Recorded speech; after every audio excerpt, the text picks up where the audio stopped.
దేవుని సన్నిధికి వస్తే ప్రభువు మీద దృష్టి పెట్టాలా, పక్క వ్యక్తి మీద దృష్టి పెట్టాలా?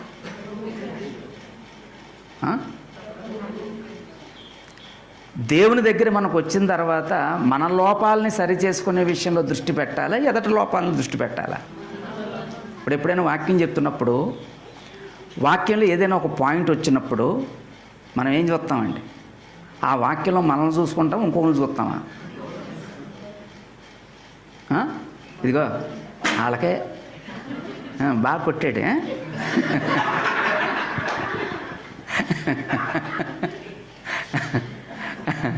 ఆ శ్రీనిబాబుకి చెప్పారు ఇదంతా.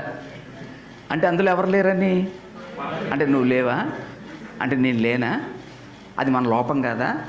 అది మన ప్రాబ్లం కాదా? అది మనం సరి చేసుకోకూడదా? అంటే దేవుని యొక్క వాక్యం ఇతరులకు ఆపాదిస్తున్నాం తప్ప మనం ఆపాదించుకోమండి. అందుకనే మనం క్రీస్తు స్వారూప్యం పెరగకపోవటానికి కారణం.